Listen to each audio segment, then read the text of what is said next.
एक बार एक जंगल में खरगोशों ने एक बड़ी सभा बुलाई। सभा बुलाने का उद्देश्य था कि हम कैसे सिंहों के मुंह से बच सकेंगे। दिन दिन उस जंगल के सिंह खरगोशों के रहने की ओर आ रहे थे और धीरे धीरे उसे खा खा कर ख़त्म करते जा रहे थे। इस तरह से बचे हुए खरगोशों के मन में इतना भय समा गया कि उन्होंने उनसे बचने का रास्ता निकालने का निश्चय किया। कुछ ने कहा कि हम इस जंगल से बिल्कुल भाग जाएं, किंतु उन्होंने यह भी अनुभव किया कि उनके लिए भागकर छिप जाने के लिए कोई और अन्य जगह नहीं थी। वे जंगल के उस कोने में सब ओर से सिंहों से घिरे हुए थे। कुछ जोशीले खरगोशों ने कहा, नहीं, हम डरने से काम नहीं चलेगा। हम सीधे जाकर उनसे कहें कि तुम बड़ा कष्ट दे रहे हो। इतने दिनों तक हम सहते रहे, लेकिन अब से हम मानने वाले नहीं हैं। उन्होंने कहा कि हम सब मिलकर एक एक करके सब सिंहों को मारकर ख़त्म कर देंगे। उनके ऐसा कहते ही एक बूढ़े खरगोश ने कहा, तुमने कहा सुना है कि बहुत सारे खरगोशों ने मिलकर किसी बाघ को कभी मारा है या जंगल से भगाया है। धीरे धीरे वे जोशीले खरगोश मुरझा गए और उन्होंने अपना सिर झुका लिया। अंत में एक किंचित बुद्धिमान खरगोश ने कहा, हम अपने बीच से एक मजबूत खरगोश को सिंह के भेष में सिंहों के यहाँ उनका भेद लेने के लिए भेजें। उसी के द्वारा हमें पता लगा पाएंगे कि कैसे हमारा काम बनेगा। यह सब बात सभी खरगोशों ने मान ली, लेकिन सवाल था कि कैसे वह खरगोश एक सिंह की तरह दिखाई दे। इसके लिए भी उन सब ने मिलकर एक उपाय सोचा। एक कुछ बड़े खरगोश को उनके साल भर तक खूब खिलाया पिलाया, इतना तक कि चारा न मिलने के समय भी उन्होंने अपना खाना बचाकर उसे खाने के लिए दिया। इस तरह से वह खरगोश अन्य खरगोशों से बहुत बड़ा दिखाई देने लगा। उसी वर्ष संयोग की बात है कि शिकार करने के समय लोगों ने एक सिंह पर तीर से लगाया, किंतु मरने के पहले वह अपने खोह में घुस गया और इस तरह शिकारी उसे नहीं पा सके। वहीं सिंह खोह में ही मर गया।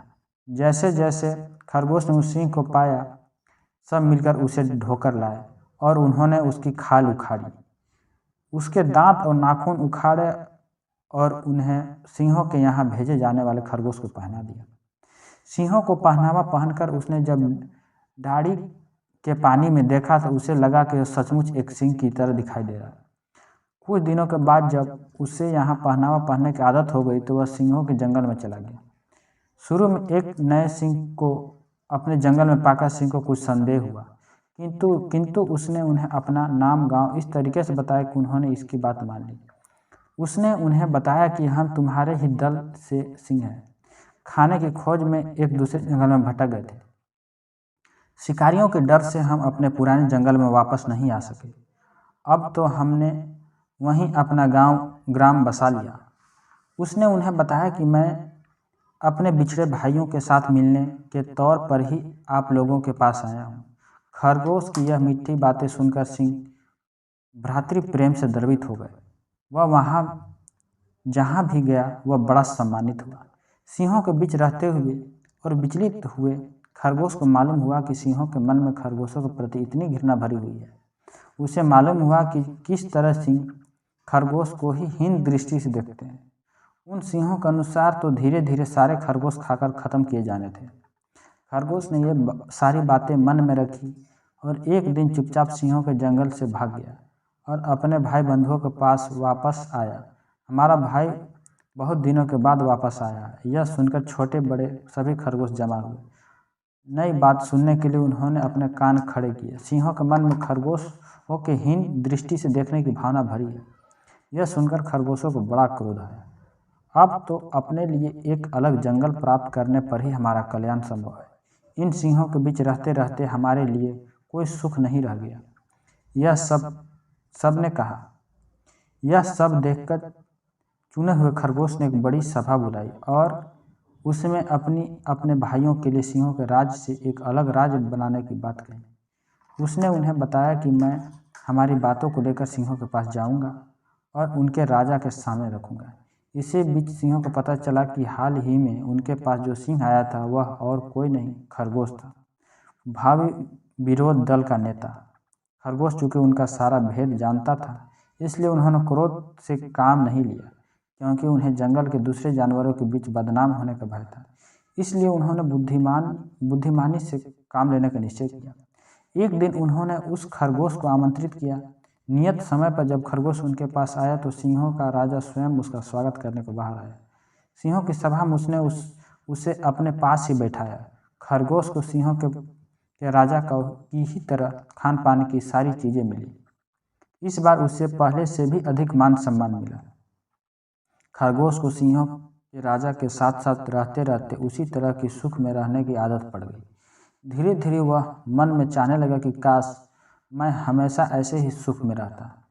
कभी कभी वह सोचता कि कैसे वह अपने देश में गरीबी में ही रहता है और कैसे उसके सारे भाई बंधु विपत्ति में हैं, लेकिन उसे सुख और आराम में उन्हें रहने की आदत हो गई है। वह यह भूल गया कि वह किस लिए सिंहों के राजा यहाँ आया था। जब सिंहों के राजा को इन बातों का भान हो गया कि उसने खरगोश से पूछा, कहिए कैसे इतनी दूर से आना हुआ। संकोच के साथ खरगोश ने अपनी बात कहा कि हाँ, एक तो यह है कि मैं पिछली बार आप ही की तरह बनकर आपका भेद लेने के लिए आया था।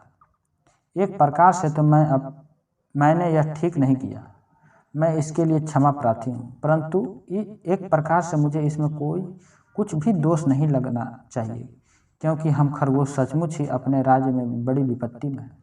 हम जिधर रहते हैं उधर धीरे धीरे अनेक प्रकार के जंगली जानवर घुसते जा रहे हैं। उनमें से अधिकांश तो हमें खा ही जाना चाहते हैं। हम धीरे धीरे बिल्कुल ही समाप्त होते जा रहे हैं और जो भी बचे हैं वे दिन रात भय में ही रहते हैं। सिंहों का राजा पहले से ही जानता था कि खरगोश से ही सब बातें करेगा। उसने यह भी सोच रखा था कि उसे किस तरह का जवाब देना चाहिए। हाँ, आप लोग हमारे राज्य में कुछ कठिनाई में तो हैं, किंतु यह भी है कि आप लोग राज्य चलाने के काम में कभी पड़े नहीं हैं। इसलिए आपको अलग से जंगल पाने के पहले आपको राज्य कैसे चलाना चाहिए, इन सब बातों को सीखने की ज़रूरत है। अब से जैसा कि आपने कहा, हम आपके बीच से बहुत से खरगोशों को राज्य चलाने के लिए काम में लगाएंगे। सिंहों का राजा आगे और भी कहता जाता है, लेकिन खरगोश ने बीच में ही बात काटी। जरा रुकिए, एक बात यह ठीक है कि हमने कोई बड़ा राज चलाने का काम नहीं किया, लेकिन इतना तो हम जानते हैं कि कैसे हमारे घर द्वार और गांव ग्राम कल्याण होगा।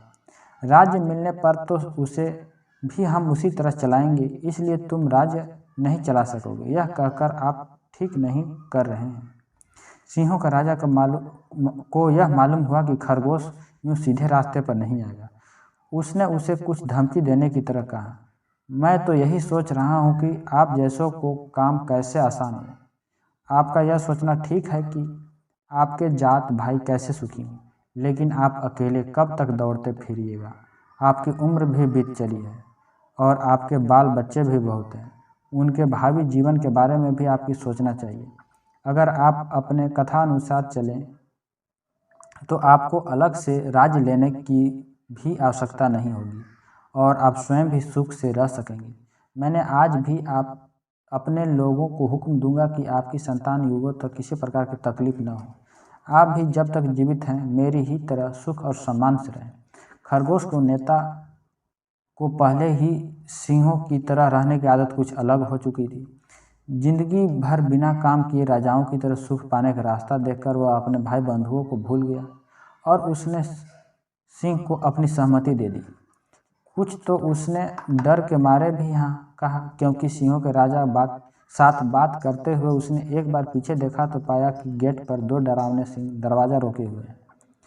सिंहों के राजा के साथ बात खत्म होने के बाद खरगोश राजा की ओर से ही गई बहुत सारी भेंट वस्तुएं लिए अपने जंगल में वापस आया। हमारे नेताजी वापस आए, यह सोचकर उसके भाई बंधु बहुत प्रसन्न हुए।